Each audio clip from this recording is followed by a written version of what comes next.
Queridos irmãos, com muita alegria eu quero cumprimentar a todos com a paz do Senhor. Estamos começando mais uma pré-aula da classe dos adultos da nossa Escola Bíblica Dominical. E convidamos você para ficarmos juntos aqui no nosso canal Portal Escola Dominical, o canal da EBD, da Igreja Assembleia de Deus Ministério do Belém, em Guarulhos, São Paulo. E como já dissemos nas aulas anteriores, o tema da nossa revista nesse trimestre é O Apóstolo Paulo, lições da vida e ministério do apóstolo dos gentios para a Igreja de Cristo. E na aula de hoje estudaremos a lição 5 com o tema Jesus Cristo e este crucificado, a mensagem do apóstolo. Veremos a centralidade da pregação de Paulo, as expressões-chave de sua doutrina e os efeitos da mensagem da cruz. Se você deseja aprender mais sobre este importante assunto, então continue conosco no seu programa Escola Bíblica Dominical. Curiosidade Bíblica. Você sabia que Corinto tornou-se colônia romana e capital da província da Acaia? Esta tinha 2 portos e era a cidade mais rica da Grécia, um centro cultural e artístico, e ponte comercial entre o Oriente e o Ocidente.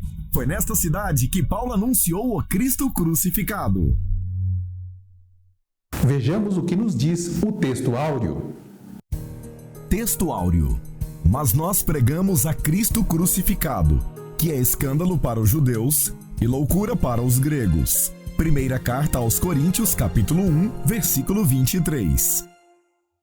A verdade prática nos diz: o Cristo crucificado, o centro da mensagem da cruz, é a encarnação da verdadeira sabedoria para a salvação.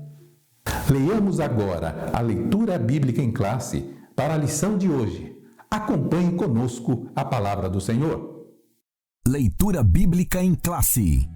Primeira carta aos Coríntios, capítulo 1, do verso 18 ao 25, e capítulo 2, do versículo 1 ao 5. Porque a palavra da cruz é loucura para os que perecem, mas para nós que somos salvos, é o poder de Deus. Porque está escrito: destruirei a sabedoria dos sábios e aniquilarei a inteligência dos inteligentes. Onde está o sábio? Onde está o escriba? Onde está o inquiridor deste século? Porventura não tornou Deus louca a sabedoria deste mundo? Visto como, na sabedoria de Deus, o mundo não conheceu a Deus pela sua sabedoria. Aprove a Deus salvar os crentes pela loucura da pregação. Porque os judeus pedem sinal, e os gregos buscam sabedoria. Mas nós pregamos a Cristo crucificado, que é escândalo para os judeus e loucura para os gregos. Mas para os que são chamados, tanto judeus como gregos, lhes pregamos a Cristo, poder de Deus e sabedoria de Deus. Porque a loucura de Deus é mais sábia do que os homens, e a fraqueza de Deus é mais forte do que os homens.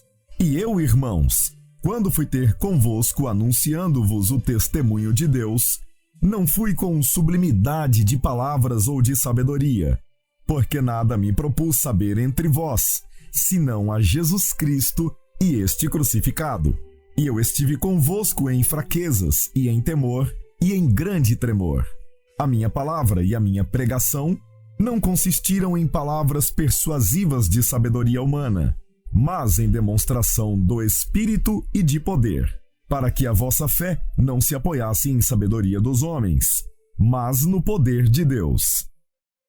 Muito bem, conforme já dissemos, neste trimestre estamos estudando o apóstolo Paulo, lições da vida e ministério do apóstolo dos gentios para a Igreja de Cristo. E a introdução da nossa lição nos diz que Paulo descobriu a verdade sobre o Cristo crucificado e ressurreto e, por isso, sua missão de vida foi pregar aos judeus e aos gentios. O Cristo crucificado era o Salvador prometido nas profecias dos antigos profetas de Israel. Assim, o crucificado foi sua mensagem central. Para ressaltar essa centralidade, devemos prestar atenção nas expressões que se destacam em suas cartas. Evangelho de Cristo, Cristo crucificado e Cristo ressurreto. Sendo assim, veremos o quanto a mensagem da cruz traz impacto à nossa vida espiritual e pessoal. Pois bem, vamos passar agora à análise dos tópicos da lição de hoje. No primeiro tópico, nós vamos ver a centralidade da pregação de Paulo. Paulo prega acerca do Cristo crucificado. O nosso comentarista, pastor Elianai Cabral, ele faz a menção acerca da importância do teólogo apóstolo Paulo, como sendo o maior teólogo cristão e doutrinador do cristianismo. A estrutura, a teologia sistemática do Novo Testamento, certamente ela está muito bem embasada por intermédio daquilo que o apóstolo Paulo deixou em suas epístolas, em suas cartas. O apóstolo foi, dentre todos os apóstolos, aqueles que escreveram cartas, o que mais se destacou. E nós vamos ver, desde o início das lições, nós estudamos o mundo do apóstolo Paulo, Saulo de Tarso, o perseguidor, a conversão de Saulo de Tarso, Paulo, a vocação para ser apóstolo, e agora, praticamente, nós vamos entrar finalmente no estudo do conteúdo, ou no início do estudo do conteúdo daquilo que o apóstolo Paulo escreveu, ou escrevia em suas epístolas, e que nos serve de base para a nossa vida. Até a última lição, nós estudamos aspectos relevantes relacionados à conversão, à história de Paulo, o mundo que Paulo vivia. A sua cosmovisão foi formada por aspectos relacionados àquilo que ele estudou na vida secular, naquilo que ele aprendeu com os gregos, naquilo que ele aprendeu com os filósofos, naquilo que ele aprendeu também com o ensino religioso, os fariseus. Ele fazia parte do partido farisaico e também de toda a sua experiência de vida em relação às instituições romanas. A sua visão de civilização estava pautada, sim, no seu aspecto ou na sua vivência também em Roma, porque ele também tinha a titularidade ou tinha nacionalidade romana. Paulo, então, agora, depois de todas essas abordagens, nós vamos ter a oportunidade de iniciar um estudo acerca do conteúdo do que o apóstolo Paulo escreveu. Paulo, agora, nós vamos analisar não somente aspectos relacionados à sua história. Claro, ponto por ponto das questões que vão sendo estudadas na lição bíblica da escola dominical, nós vamos verificar, vez ou outra, aspectos relacionados a fatos históricos da vida de Paulo. Mas agora nós estamos estudando acerca do início da sua pregação e do início daquilo que Paulo começou a ensinar, o conteúdo daquilo que Paulo começou a assimilar após estudar a palavra de Deus. Paulo já tinha um conteúdo relacionado ao conhecimento que ele adquiriu no judaísmo. Todavia, a sua experiência com Cristo fez que aquela experiência do judaísmo não fosse mais tão relevante quanto a experiência com Jesus Cristo. E é assim que ocorre com a nossa vida. Nós, antes de nos aproximar do Senhor Jesus, nós temos uma visão, uma perspectiva de mundo, uma perspectiva filosófica e uma perspectiva religiosa.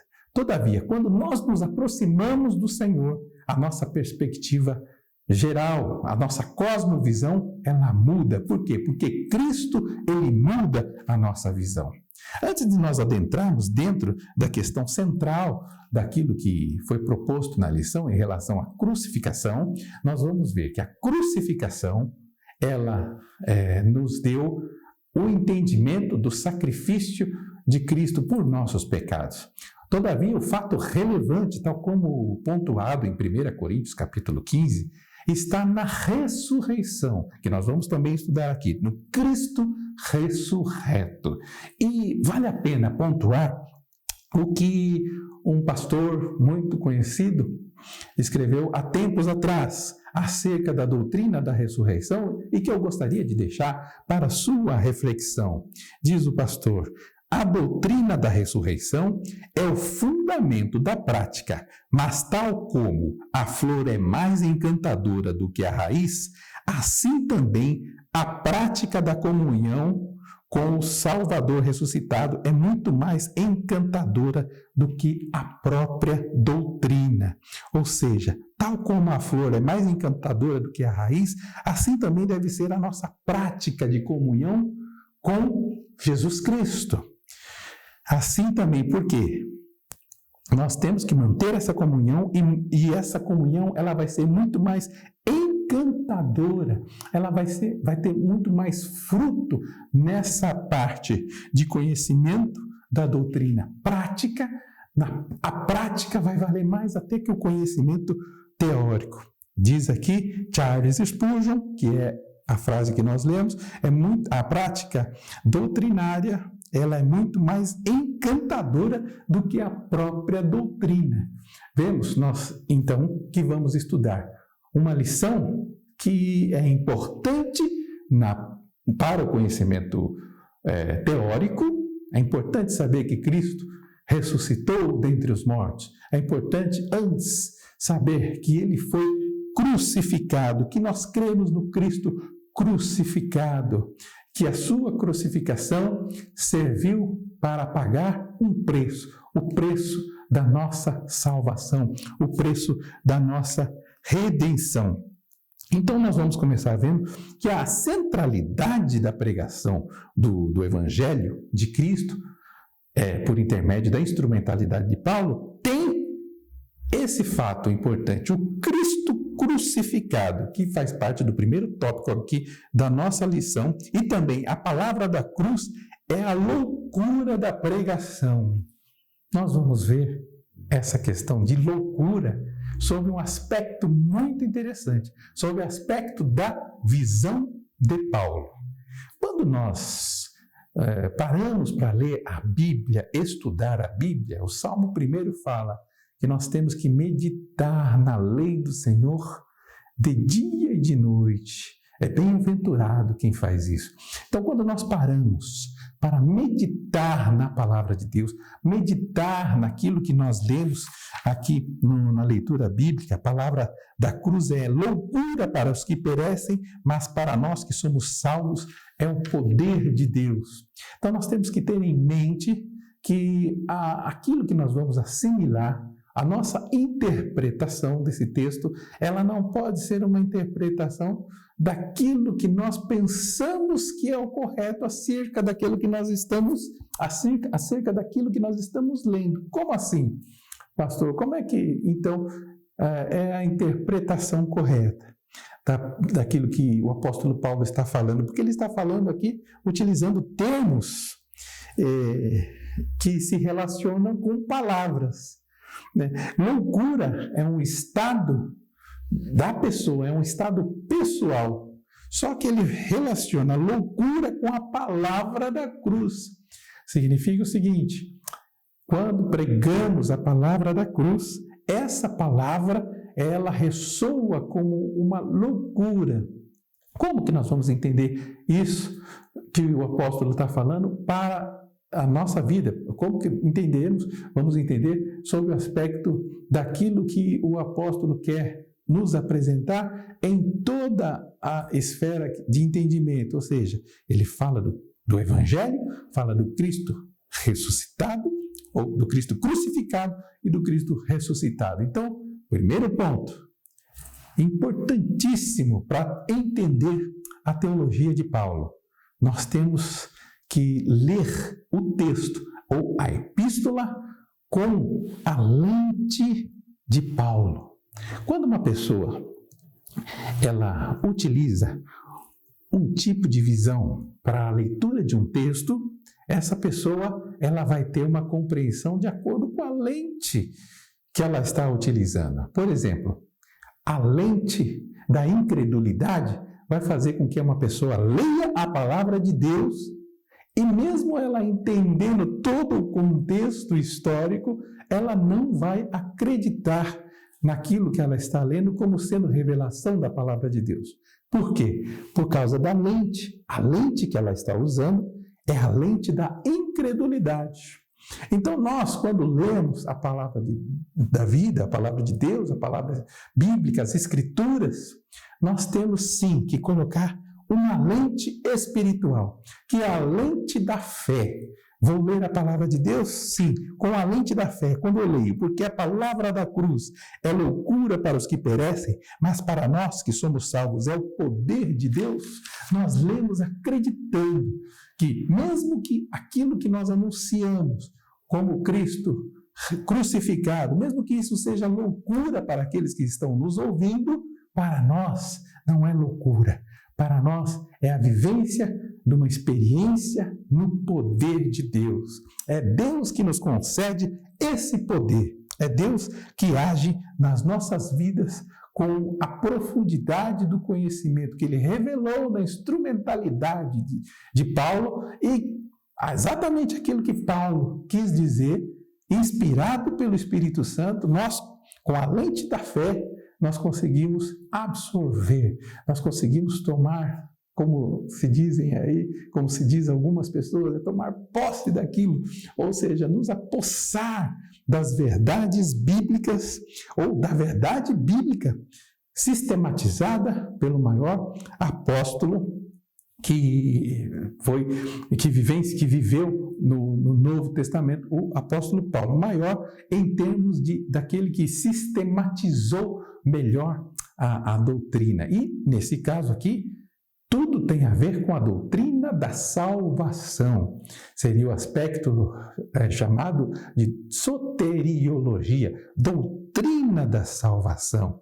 Vemos aqui a pedra angular perfeita para entendermos como, porquê, como Deus nos alcançou. E Deus nos alcançou por intermédio dessa mensagem, que soou como loucura da pregação. E aqui no ponto 3, loucura tanto para os judeus como para gregos. A cruz era considerada loucura porque chocava a sabedoria humana. É de propósito que em muitos pontos da Bíblia nós encontremos sempre judeus e gregos. Isso tem um significado. O judeu, ele era o centro da religiosidade. Jerusalém representa o centro da religião judaica. Judeu, ele está ligado a uma religião. E os gregos, eles representavam o conhecimento do mundo, o conhecimento dos gentios. Veja que a mensagem da cruz, a mensagem do Cristo crucificado, ela não foi bem digerida nem pela religião e ela também não foi bem digerida pelos gentios, que representa a sabedoria do mundo. Nós vamos nos lembrar que certa vez Paulo esteve pregando no Areópago de Atenas, na Grécia, no centro do conhecimento e da sabedoria humana da época. E a pregação foi muito bem até o ponto em que se chegou à questão levantada pelo apóstolo da ressurreição dentre os mortos. No momento em que os ouvintes ouviram a questão relacionada à ressurreição, todos os homens se levantaram e falaram: Paulo, acerca destas coisas, nós vamos te ouvir depois. Ou seja, não existia disposição no mundo dos ouvintes de ouvirem uma palavra com tal grau de profundidade, a ressurreição. E para os judeus, a ressurreição de Cristo também estava atrelada a uma certa afronta. Por quê? Porque os judeus desdenharam do Cristo. Os judeus da época de Cristo, muitos deles acabaram levando o Cristo para a crucificação. Então, quando a mensagem da palavra inspirada falava de que esse Cristo ressuscitado, ou esse Cristo crucificado, ele estava estabelecendo a centralidade, ou estava sendo estabelecido na centralidade da pregação do Evangelho, isso causava um certo mal-estar ao judeu, porque Cristo, de uma certa forma, claro que foi com autorização e o poder de Roma que Cristo foi levado à crucificação, mas existiu sim a influência, principalmente a influência direta dos fariseus em relação à crucificação. Um entendimento diverso na religiosidade fez com que aquele que era o Cristo, o Messias, fosse morto pelo centro da religiosidade da época, por aqueles que detinham a bandeira da verdade, por aqueles que detinham a bandeira daquilo que deveria ser seguido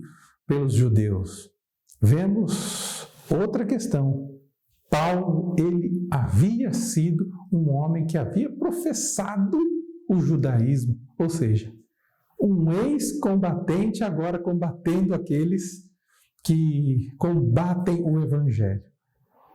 Um ex-fariseu se levantando contra a doutrina do farisaísmo, do judaísmo. Então, isso servia para os judeus, os judeus tinham isso como uma certa afronta. A palavra nos diz até de escândalo para os judeus e para os gregos, loucura. Então, as duas palavras, escândalo e loucura. Para a religião era um escândalo, para o mundo é uma loucura. Nós podemos ver ainda, para a religião, quando a religião não assimila ou quando não existe no coração do homem a transformação do entendimento, o Cristo ressuscitado, ele será olhado, visto com um certo escândalo, desconfiança, incredulidade. Mas quando a lente da verdade do Evangelho é colocada, nós conseguimos ver sim, que Cristo crucificado significa a nossa redenção dos pecados por nós cometidos, mas pagos por Ele na cruz do Calvário. Em relação à mensagem pouco assimilada e tida como louca por parte dos gentios, o próprio apóstolo Paulo, ele vai firmar o seu entendimento acerca daquilo que é a loucura do mundo e daquilo que é a sabedoria de Deus. Existe uma contraposição nisso que nós vamos ver no decorrer dos nossos estudos. Segundo ponto, expressões-chave na doutrina de Paulo: Evangelho de Cristo, Cristo crucificado e Cristo ressurreto. O Evangelho de Cristo, as boas novas, as boas notícias do Evangelho. O que significa isso? Para haver boa notícia, é necessário que se saiba o estado anterior. Qual era o estado anterior daqueles que recebiam o Evangelho de Cristo? Primeiro, a boa notícia, ela trazia todo um contexto. Qual era o contexto? O contexto era o seguinte: nós, seres humanos, nós, homens, fomos criados por Deus. Nós, homens, nos rebelamos contra Deus. Por causa dessa rebelião, nós, homens, fomos julgados e condenados por Deus. Mas esse Deus que condenou o homem, que se rebelou contra ele, é o mesmo Deus que enviou Jesus Cristo para ser punido por causa desses homens, para salvar esses homens, em lugar desses homens. Por quê? Porque esses homens que pecavam contra Deus e que pecam contra Deus e que pecarão contra Deus, eles só têm uma condição de alcançar a salvação. Essa condição foi uma condição de substituição. Ou seja, eu, pelo meu próprio sacrifício, ou qualquer pessoa pelo seu próprio sacrifício, ela não tem condições de alcançar perdão da parte de Deus, absolvição de pecados da parte de Deus. Por quê? Porque Deus, ou a lei é assim. quando uma pessoa erra um ponto da lei, ela pode estar em todos os outros pontos com a sua vida regrada, mas ela errou em um ponto, ela precisa ser julgada por aquilo que ela errou. E diante de Deus não existe para o homem nenhum tipo de álibi, nenhum tipo de defesa que possa nos sustentar ante o seu tribunal como nós, como pessoas que tenham ainda algum tipo de defesa. Ah, eu errei por causa disso, ou eu errei porque eu não queria fazer isso. Na própria lei dos homens está escrito que uma pessoa ela não pode alegar em sua defesa o desconhecimento da lei. Então, quando uma pessoa erra, ela é punida. Imagine uma pessoa de muito bom coração, uma pessoa que faz o bem para o próximo, mas essa pessoa um dia, por alguma razão, por algum tipo de descuido, essa pessoa comete um crime, um atropelamento, por exemplo.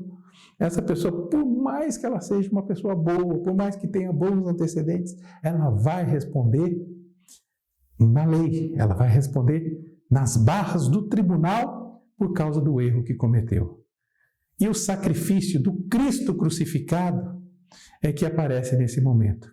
Deus, ele, ciente de que o homem não tinha condições de diante dele apresentar nenhum tipo de álibi, defesa ou se justificar, Deus envia Jesus para que Jesus Cristo pagasse juridicamente diante de Deus essa falta, esse delito, esse erro, esse pecado que é a linguagem bíblica. O homem cometeu o pecado e a Bíblia fala: a alma que pecar, essa morrerá. Então, qual é a condenação para aquele que comete pecado? É a morte. Cristo veio e morreu crucificado para pagar os nossos pecados. Por que ele morre crucificado? Porque estava escrito no livro da lei que ele iria morrer, ele iria pagar o preço, e o preço seria a morte, e a morte seria na crucificação, crucificado no madeiro.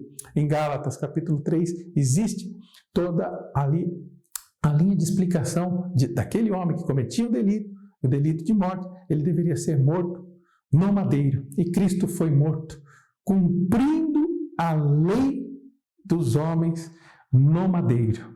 Só que esse sacrifício de Cristo foi um sacrifício substitutivo, aquilo que a Bíblia fala de sacrifício vicário. Foi no meu e no seu lugar.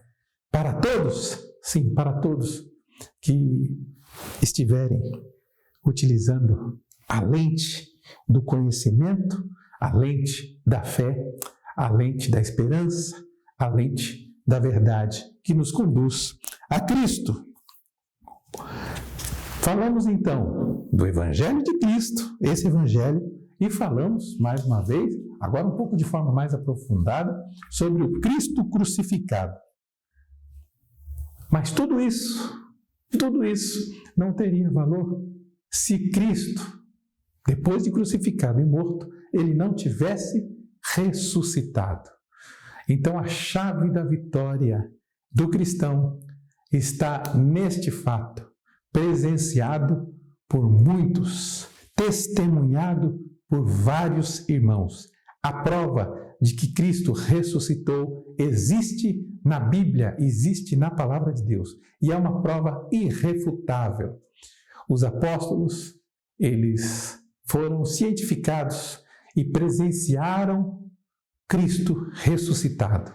Cristo, ele ressuscitou dentre os mortos. Cristo, ele não está morto. Cristo está vivo, vivo à destra do Pai, à direita do Pai. E essa é a doutrina, talvez uma das mais relevantes do Evangelho de Cristo. É a doutrina que nós temos que pregar para aqueles que não conhecem o Senhor ainda. É a ressurreição. Cristo ressuscitou. Ele está vivo. Cristo, ele nos deu a vitória por intermédio da ressurreição. E por que Cristo ressuscitou, por que ele não continuou morto como Cristo crucificado? Cristo ressuscitou porque a morte e o pecado não tiveram poder, não tiveram condições de suportar o poder do Espírito Santo. O poder do Espírito Santo foi mais forte e devolveu a vida a Cristo. O poder do Espírito Santo foi suficiente para trazer vida àquele que morreu por nós. E nós, da mesma forma, vamos ver aqui no tópico 3, os efeitos da mensagem da cruz. Nós temos condições plenas de desfrutar do Evangelho de Cristo, do Cristo crucificado e também do Cristo ressurreto. Como desfrutar disso? Nós lemos no começo da nossa lição de hoje, da nossa pré-aula, Cristo, Ele ressuscitou, Cristo foi crucificado e ressuscitou. O Evangelho nos conta acerca de boas notícias. Temos boas notícias. Quais são as boas notícias? As boas notícias são essas. Ele foi crucificado, morreu e ressuscitou para nos dar vida, para trazer salvação a nós que estávamos perdidos. Mas tem mais. Nós temos uma questão aqui interessante em relação a esses fatos. O Evangelho de Cristo. Nós temos que anunciar esse Evangelho a toda e qualquer criatura, dizendo que Cristo ele ainda liberta, que Ele salva, que Ele batiza no Espírito Santo, que Ele em breve voltará. Nós temos essa missão de anunciar o Evangelho. Outro ponto, Cristo ele foi crucificado e nós também, tal como o nosso Senhor, nós estamos crucificados com Cristo. Em relação à última questão que nós temos, é sobre a ressurreição e os efeitos da ressurreição na nossa vida. Tal como Cristo ressuscitou ao terceiro dia, nós também somos ressuscitados, temos nova vida em Cristo. Estávamos mortos, mas agora estamos vivos, ressuscitados em Cristo. Um dia, quando nós perdemos a nossa vida, se por acaso isso vier a acontecer antes da vinda de Jesus, nós sim seremos ressuscitados no grande advento do arrebatamento da igreja. E agora, vamos às nossas considerações finais. A conclusão da nossa lição de hoje nos ensina que a mensagem da igreja é a cruz de Cristo. Essa cruz dá conta do Cristo crucificado e do Cristo ressurreto. Essa mensagem traz escândalo ao mundo, mas poder para nós. Ela salva, cura, liberta o pecador. Ao mesmo tempo que nos revela uma vida de poder de Deus, humildade e dependência do Espírito. A mensagem gloriosa da cruz transforma o homem inteiro. Muito bem, vamos fazer agora o nosso momento de oração. Pai bendito, nós te bendizemos pela obra da salvação. Te bendizemos por tudo que o Senhor fez por nós na cruz do Calvário. Te agradecemos, Senhor, por tão grande amor para com nossas vidas. Te agradecemos também por esta aula, em nome de Jesus. Amém. Muito bem, chegamos ao final de mais uma pré-aula e hoje aprendemos algumas importantes lições sobre o tema Jesus Cristo e este crucificado, a mensagem do apóstolo. Na próxima semana, estudaremos a lição número 6 da nossa revista de adultos com o tema Paulo no poder do Espírito. Queremos agradecer a você por ter acompanhado conosco o estudo dessa importante lição. E se você gostou desse vídeo, se inscreva no nosso canal, que está aparecendo na sua tela abaixo. Ative o sininho para você ficar por dentro da nossa próxima pré-aula e compartilhe com seus professores, com seus alunos e com seus amigos e irmãos da sua igreja ou das suas redes sociais. Que Deus, em Cristo Jesus, abençoe a todos e até a próxima pré-aula, permitindo Deus. E não se esqueça, vivamos o dia de hoje como se Cristo voltasse amanhã. Até lá!